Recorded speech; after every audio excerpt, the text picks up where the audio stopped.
First Kings chapter 13. By the word of the Lord, a man of God came from Judah to Bethel, as Jeroboam was standing by the altar to make an offering. He cried out against the altar by the word of the Lord, "O altar, altar, this is what the Lord says. A son named Josiah will be born to the house of David. On you he will sacrifice the priests of the high places who now make offerings here, and human bones will be burned on you." That same day, the man of God gave a sign. "This is the sign the Lord has declared. The altar will be split apart, and the ashes on it will be poured out." When King Jeroboam heard what the man of God cried out against the altar at Bethel, he stretched out his hand from the altar and said, "Seize him!"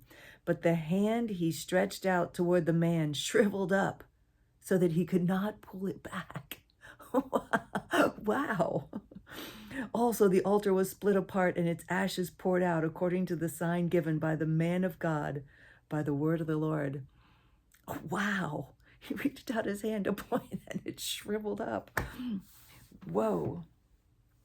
Then the king said to the man of God, "Intercede with the Lord your God and pray for me that my hand may be restored."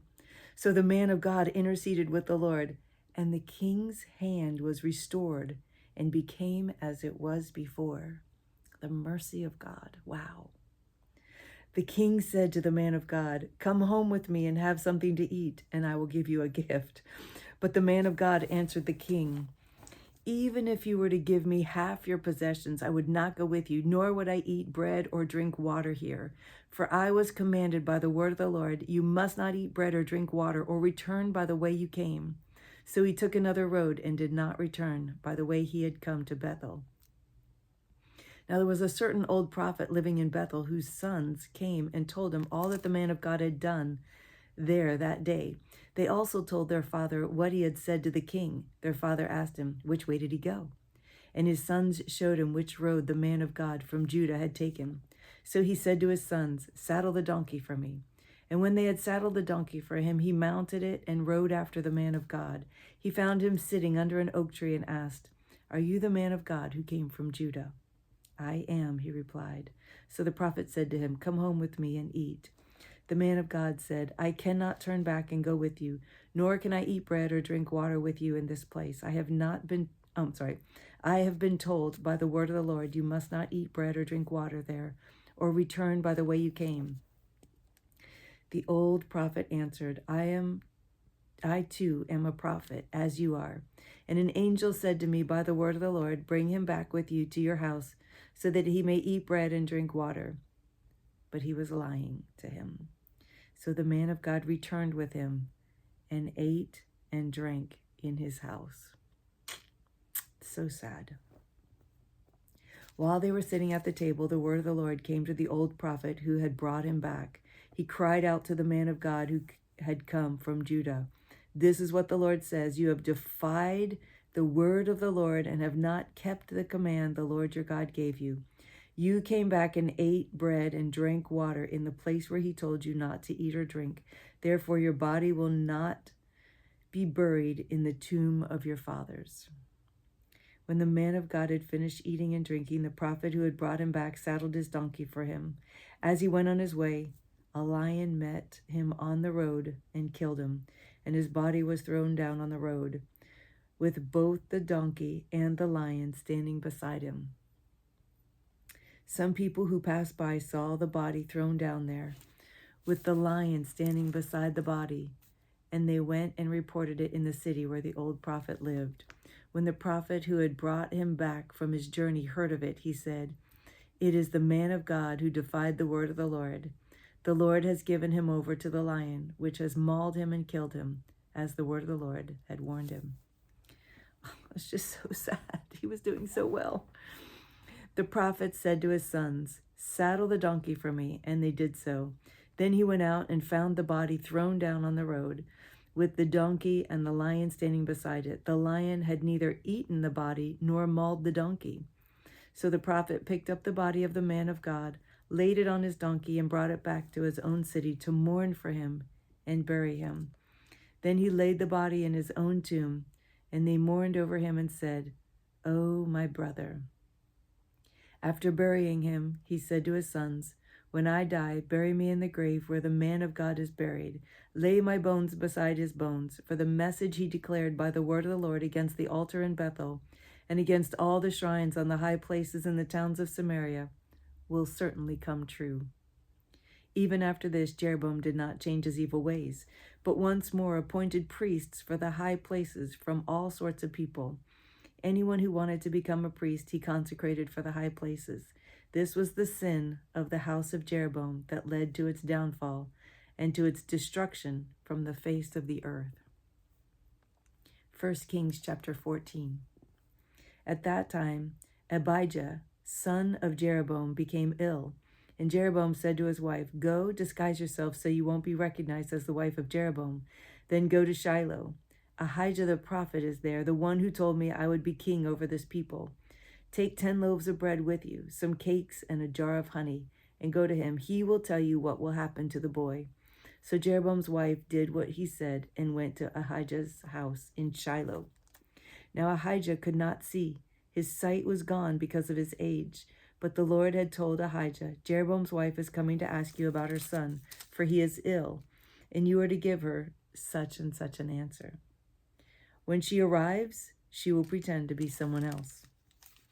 So when Ahijah heard the sound of her voice, the sound of her footsteps at the door, he said, "Come in, wife of Jeroboam. Why this pretense? I have been sent to you with bad news. Go, tell Jeroboam that this is what the Lord, the God of Israel, says. I raised you up from among the people and made you a leader over my people Israel. I tore the kingdom away from the house of David and gave it to you. But you have not been like my servant David, who kept my commands and followed me with all his heart, doing only what was right in my eyes. You have done more evil than all who lived before you. You have made for yourself other gods, idols made of metal. You have provoked me to anger and thrust me behind your back. Because of this, I'm going to bring disaster on the house of Jeroboam. I will cut off from Jeroboam every last male in Israel, slave or free. I will burn up the house of Jeroboam as one burns dung until it's all gone. Dogs will eat those belonging to Jeroboam who die in the city, and the birds of the air will feed on those who die in the country. The Lord has spoken.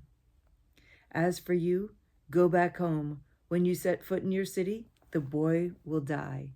All Israel will mourn for him and bury him. He is the only one belonging to Jeroboam who will be buried, because he is the only one in the house of Jeroboam in whom the Lord, the God of Israel, has found anything good. The Lord will raise up for himself a king over Israel who will cut off the family of Jeroboam. This is the day. What? Yes, even now. And the Lord will strike Israel so that it will be like a reed swaying in the water. He will uproot Israel from this good land that he gave to their forefathers and scatter them beyond the river, because they provoked the Lord to anger by making Asherah poles. And he will give Israel up because of the sins Jeroboam has committed and has caused Israel to commit. Then Jeroboam's wife got up and left and went to Tirzah. Wow, she didn't even try. As soon as she stepped over the threshold of the house, the boy died. They buried him, and all Israel mourned for him, as the Lord had said through the servant, the prophet Ahijah. The other events of Jeroboam's reign, his wars, and how he ruled are written in the book of annals of the kings of Israel. He reigned for 22 years and then rested with his fathers, and Nadab, his son, succeeded him as king. Rehoboam, son of Solomon, was king in Judah. He was 41 years old when he became king, and he reigned 17 years in Jerusalem, the city the Lord had chosen out of all the tribes of Israel, in which to put his name. His mother's name was Naaman. She was an Amorite. Judah did evil in the eyes of the Lord. By the sins they committed, they stirred up his jealous anger more than their fathers had done. They also set up for themselves high places, sacred stones, and Asherah poles on every high hill and under every spreading tree. There were even male shrine prostitutes in the land. The people engaged in all the detestable practices of the nations the Lord had driven out before the Israelites. In the 5th year of King Rehoboam, Shishak, king of Egypt, attacked Jerusalem. He carried off the treasures of the temple of the Lord and the treasures of the royal palace. He took everything, including all the gold shields Solomon had made. So King Rehoboam made bronze shields to replace them and assigned those to the commanders of the guard on duty at the entrance to the royal palace.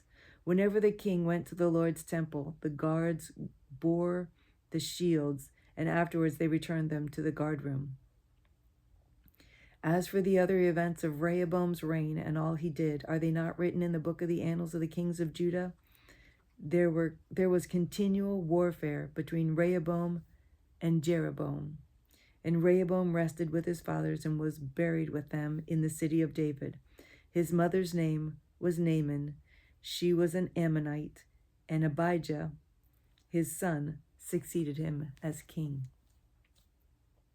1 Kings chapter 15.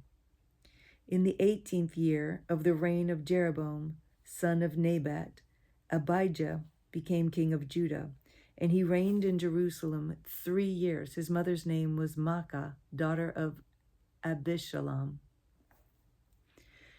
He committed all the sins his father had done before him. His heart was not fully devoted to the Lord his God, as the heart of David, his forefather, had been. Nevertheless, for David's sake, the Lord his God gave him a lamp in Jerusalem by raising up a son to succeed him and by making Jerusalem strong.